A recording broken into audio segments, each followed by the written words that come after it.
On Sodor, market day is always a busy time on the island.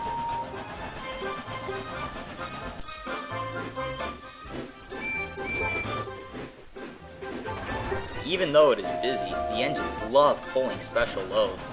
They are sometimes given jobs that they don't normally get to do.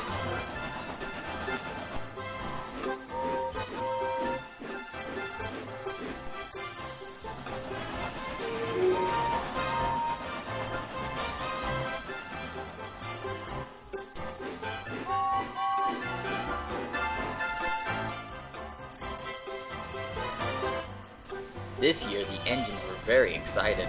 A special had arrived and needed to be delivered. The only engine strong enough to do it, though, was Gordon. So Gordon left. The other engines went to go do their work. Thomas the tank engine was at Ffarquhar station shunting trucks.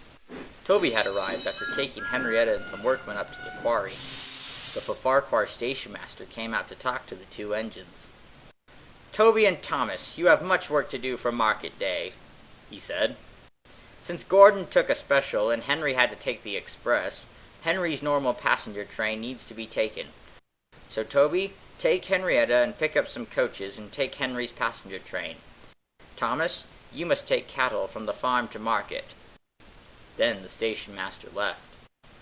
"Yay," said Thomas. "Cattle cars are easy compared to troublesome trucks." Toby disagreed. "No, they're not," said Toby. "You have to be careful because cows can cause trouble." Thomas snorted. "Toby, you may be old and wise, but I'm smart enough to handle cows. Goodbye." And Thomas puffed away angrily.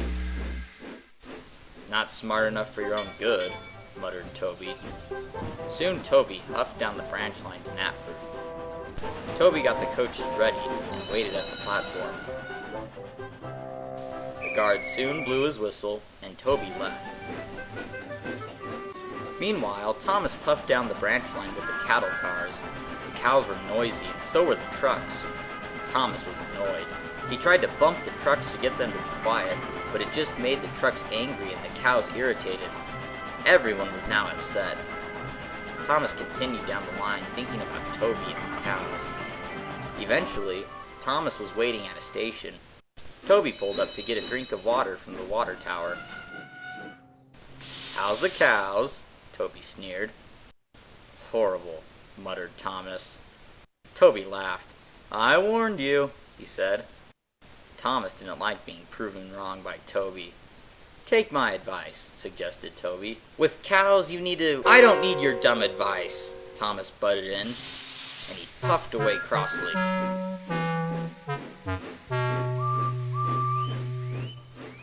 "That stubborn tank engine," huffed Toby. "If he keeps acting like that, he's gonna cause an accident." And Toby chuffed away. Thomas was still cross. "Ha ha ha ha ha," giggled the trucks. "Be quiet," puffed Thomas, and he bumped them hard. "Ugh!" they cried. Thomas bumped them again. In the distance was a red signal. Thomas stopped and bumped them one more time. The cattle car's doors slammed open. The angry cows rushed out of the cattle cars and onto the railway tracks. They surrounded Thomas and blocked the tracks next to him. Just then, Henry puffed up. "Oh my," he said. Henry had the express and the green signal to go, but he was blocked by Thomas's cows. The cows moved around. The two engines' crew tried to herd the cows back into the cattle cars, but it was no use. Suddenly, Thomas heard a bell. It was Toby the tram engine's bell. Toby pulled up and saw the mess Thomas was in. Thomas was embarrassed. Maybe he should have listened to Toby. "I'm sorry, Toby," said Thomas. "I should have taken your advice. Could you please help me put the cows back in the cattle cars?" "I'd be happy to," replied Toby. And within a few minutes, the engines' whistles and their crews and the workmen helping, they were able to get the cattle back into the cars. "Thank you, Toby," said Thomas, and he puffed away. Thomas whistled and Toby rang his bell. He was happy that they were friends again.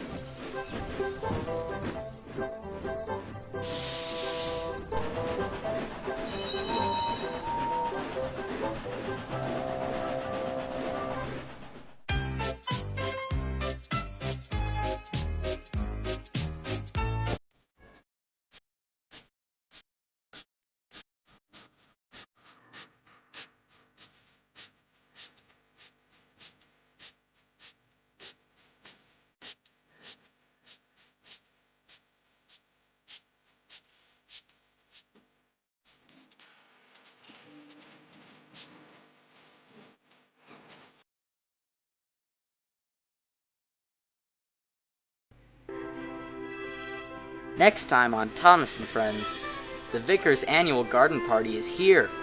Bertie really wants to help out, but Caroline has everything covered. But when she breaks down, will Bertie help her? Find out next time in The Vicar's Party.